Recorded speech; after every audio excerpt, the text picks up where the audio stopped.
देखो, आपने serial killer का नाम जरूर सुना होगा। सीरियल किलर बेवजह मासूम लोगों की जान ले लेते हैं। इनके पास पता नहीं कौन सा मोटिव रहता है कि इनको खुशी मिलती है, किसी के रोने से चीखने से इनको अपने अंदर सेटिस्फेक्शन मिलता है, इसलिए ये मर्डर तक कर देते हैं। तो इंडिया में बहुत सारी सीरियल किलर की लिस्टें हैं और एक से बढ़ के एक घटना है और एक से बढ़ के एक सीरियल किलर है। लेकिन आज की जो स्टोरी है, ये भारतीय इतिहास में सबसे कम उम्र का सीरियल किलर की है। यहाँ एक 8 साल का बच्चा सीरियल किलर रहता है और लगातार एक के बाद एक ये 3 कत्ल कर देता है।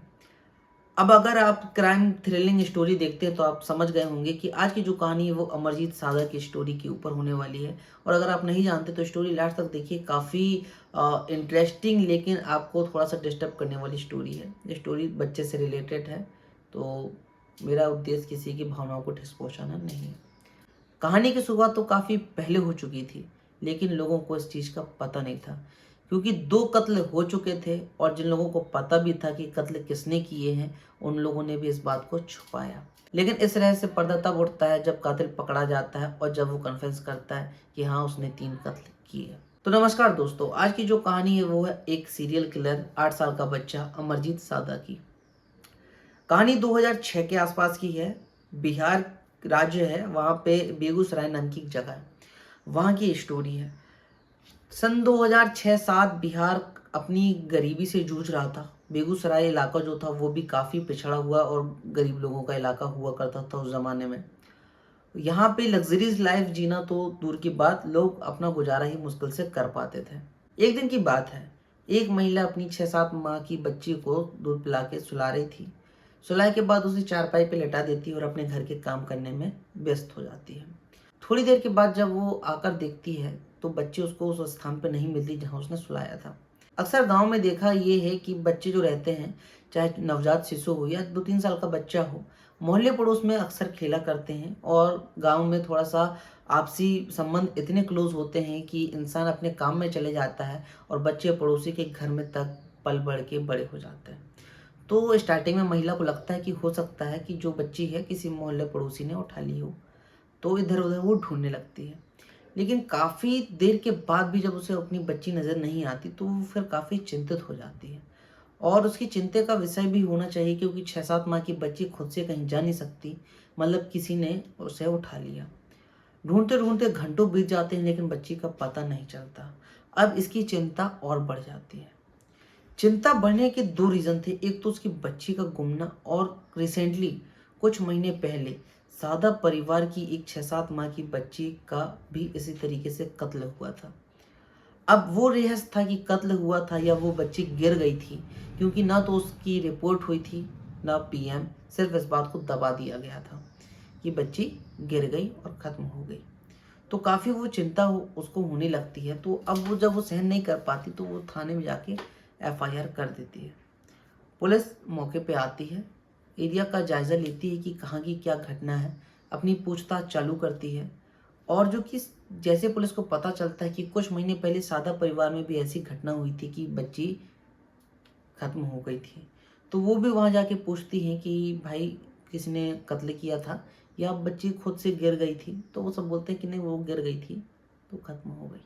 तो पुलिस उस महिला से बोलती है कि आप अच्छे से सोचिए कि जब आप अपनी बच्ची को सुला रहे थे तो आसपास कोई ऐसा व्यक्ति जिस पे आपको शक हो या ऐसा कोई व्यक्ति था। तो वो थोड़ा सा ध्यान करती है कि फिर बोलती है कि हाँ, अमरजीत एक बच्चा है इसी गांव का 8 साल का। तो अमरजीत नाम का जो बच्चा रहता है वो उस वक्त वहां पर घूम रहा था जब मैं अपनी बच्ची को सुलाई थी। तो पुलिस, अब अमरजीत ऐसा तो है नहीं कि कोई बड़ा बच्चा हो, अब अमरजीत ऐसा तो नहीं कोई बड़ा लड़का हो या क्रिमिनल हो तो पुलिस उसको पकड़ के 3rd डिग्री टॉर्चर करके पूछे। है तो वो 8 साल का बच्चा। पुलिस उसको प्यार से पुचकारती है, उसके पास जाती है, प्यार से उसको पुचकार के बोलती है कि बेटा, क्या आपने खुशी को देखा क्या, वो जो 6 माह की बच्ची थी। तो अमरजीत सादा वहाँ पर एक अजीब सी स्माइल देता है और बोलता है कि हाँ, मैंने देखा। तो बोलती है, बेटा तुमने कहाँ देखा? तो वो कहता है कि पहले मेरे को एक बिस्किट लेवा के दो, तभी मैं बताऊंगा।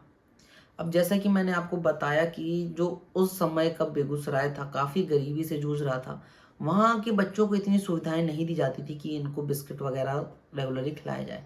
कभी कभी साल त्यौहार में ये बिस्किट खाया करते थे। तो वो बच्चे को काफ़ी बिस्किट पसंद थी। तो पुलिस वालों को वो बोलता है कि पहले मुझे बिस्किट का पैकेट दो, तभी मैं बताऊँगा। अब पुलिस भी क्या करे, है तो बच्चा। वहाँ पे किसी छोटे बच्चे को दुकान भेजते हैं कि बिस्किट लेके आओ करके। बिस्किट लाते हैं। पहले वो बड़े चाव से पूरी बिस्किट खा जाता है। ऐसा लगता है कि वो बिस्किट का पता नहीं कितने सालों से भूखा था। ऐसा बिल्कुल एक के बाद एक वो सारी बिस्किट खा जाता है। फिर पुलिस बोलती है कि बताओ बेटा, अब वो उस बच्ची को कहाँ देखा था तुमने, कहाँ है वो बच्ची?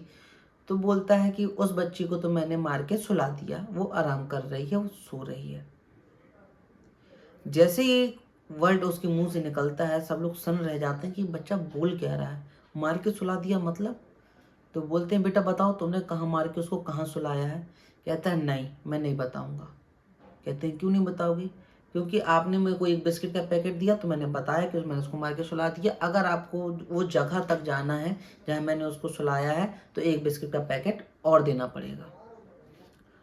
पुलिस थोड़ा सा गंभीरता से लेती इस बात को कि बच्चा कह रहा है उसमें सच्चाई है भी, या सिर्फ वो बिस्किट की लालच में ये सब कह रहा है। फिर भी एक पैकेट बिस्किट का और बुलाया जाता है, बच्चे को और दिया जाता है। फिर वो बिस्किट खाता है और फिर वो लेके जाता है वहाँ से आधा किलोमीटर दूर एक झाड़ी जैसी रहती है।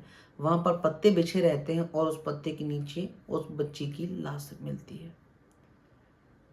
जैसे पुलिस उसको देखती है, माँ देखती है, वहीं पे फूट फूट के रोने लगती है। गांव में सब सन्न रह जाते हैं कि ये जो बच्चा बोला वो सच में इसने मार के उसको सुला दिया क्या? वो जैसे उसको बच्ची को देखा जाता तो पूरा उसका सिर जो था वो पत्थर या कोई भारी चीज से मार पीट के उसका कत्ल किया गया था। अब उस बच्चे से पूछा जाता है कि तुमने ये क्यों किया, कैसे किया? तो बच्चा बताता है कि चाची उसको जब सुला दी थी वहाँ पर, तो फिर मैं वहाँ पे खेल रहा था, मैंने इस बच्चे को उठाया और उठा के यहाँ पे ले आया। फिर ये सो रही थी तो मुझे अच्छा नहीं लगा, तो मैंने इसको थप्पड़ मार के उठाया। अब जब जैसे मैंने इसको थप्पड़ अप्पड़ मारा तो जो और रोने लगी। तो इसकी रोने की आवाज़ मेरे को बहुत अच्छी लगी। जब ये रोती थी तो मेरे कानों में बहुत अच्छा लगता था। मैं इसे मारता रहा, ये रोती रही, चिल्लाती रही, लेकिन ये बहुत ज़्यादा ज़ोर से नहीं रो रही थी, तो मैंने पत्थर से उसको मारा। फिर इतना मारा कि जब तक ये चुप नहीं हो गई। ये बताते हुए मेरी ज़बान कँपने लगी यार। मतलब एक बच्चे का इस तरीके से 6 महीने की बच्ची, मतलब क्या कहूँ मैं। तो ये बच्चे ने उसको ऐसा मार के हत्या कर दी उस बच्ची की। पुलिस इसको अपनी कस्टडी में लेता ही थाना लेके जाती है, बिठालती। खैर मुजरिम कोई बड़ा मुजरिम था नहीं कि इसको मारा पीट करते, प्यार से ही बात पता करती है। अब पुलिस को थोड़ा सा शक होता है कि जो कुछ महीने पहले इनके घर की जो बच्ची थी वो भी गिर के ख़त्म हुई थी, तो क्या वो खुद से गिरी थी या अमरजीत ने उसे भी नहीं मार दिया? तो ये बोलते हैं कि बच्चा तुम बताओ, जो तुम्हारे घर में ये खैर अमरजीत की बहन ही रहती है, तो तुम्हारी बहन को भी तुमने मारा था क्या? तो ये फिर हंसता है और बोलता है मैं नहीं बताऊंगा, मुझे एक पैकेट बिस्किट का दो, मैं तभी बताऊंगा।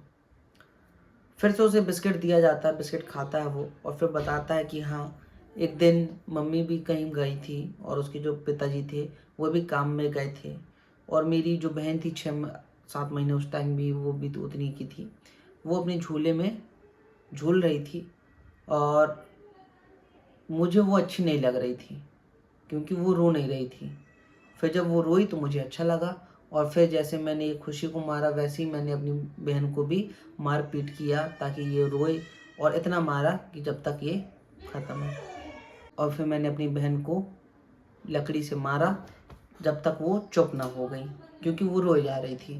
तो जब ये कहानी पुलिस वालों ने सुनी तो उनकी भी रूह कांप गई कि ये एक 8 साल का बच्चा, इसने 2 कत्ल कर दिए, वो भी 2 छोटी छोटी बच्ची, 6-7 महीने की बच्चियों को पत्थर से लकड़ी से मार मार के इनकी इतनी क्रूरता से हत्या कर दी इस बच्चे ने।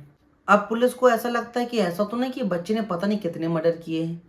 तो पुलिस उससे फिर पूछती है और पता लगाती है कि क्या कैसा, तो उन्हें एक स्टोरी और पता चलती है कि सादा परिवार में ही इसका जो कज़न था अमरजीत सादा का, उसकी भी हत्या हुई थी, और जैसे एक्सीडेंटल बता के बात को छुपाई गई थी और कोई रिपोर्ट वगैरह नहीं की गई थी। इतने में यहाँ पे पुलिस इनके घर वालों को भी बुला लेती है थाने, और ये भी कन्फेस करते हैं कि हाँ, ये अमरजीत सादा ने ही हमारी बेटी को मारा था और इसका जो कज़न ब्रदर था उसको भी मारा था। पुलिस उससे पूछती है, वो फिर बोलता है कि 1 पैकेट बिस्किट का दो, तभी मैं बताऊंगा। पुलिस उसको फिर से बिस्किट देती है। वो फिर बताता है कि एक दिन मैं और मेरा जो कज़न ब्रदर था, भाई बोल सकते हैं, चचेरा भाई, वो खेल रहे थे। वो बहुत हंस रहा था, मुझे उसकी हंसी देखी नहीं गई। मैंने उसको बोला कि रो, लेकिन वो नहीं रोया।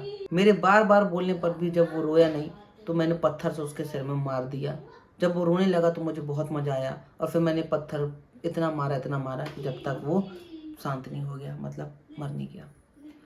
तो ये जब स्टोरी निकल के सामने आई तो बिल्कुल पुलिस वाले दंग रह गए और इनके घर वालों को जब डांटे डपके तो उन्होंने बताया कि भाई हमारी बच्ची तो ख़त्म हो चुकी थी, लेकिन अगर हम एफआईआर थाने वगैरह ले जाते, अगर हम रिपोर्ट करते, एफआईआर करते, तो हमारा बच्चे को भी जेल हो जाती और बेटी से तो हाथ धो दिए थे, बेटे से भी धो देते। वैसे ही रिश्तेदार थे तो आपसी कॉम्प्रोमाइज़ हो गया कि इसने अपने कज़न ब्रदर को मारा, तो ये बात भी छुपा दी गई। खैर इसके बाद इसे एक मनोचिकित्सक को दिखाया गया, जहाँ पर इसको एक प्रकार की साइकोलॉजी डिसऑर्डर करके एक बीमारी थी कुछ, वो बीमारी इसको दी गई। तो इसको सज़ा तो नहीं हुई, इसका इलाज हुआ। काफ़ी गंभीर मामला था ये उस समय का और पूरा बेगूसराय हिल गया था। और आज भी जब भारतीय इतिहास में बात होती है इंडिया के मोस्ट यंगेस्ट सीरियल किलर की, तो अमरजीत सादा का ही नाम आता है।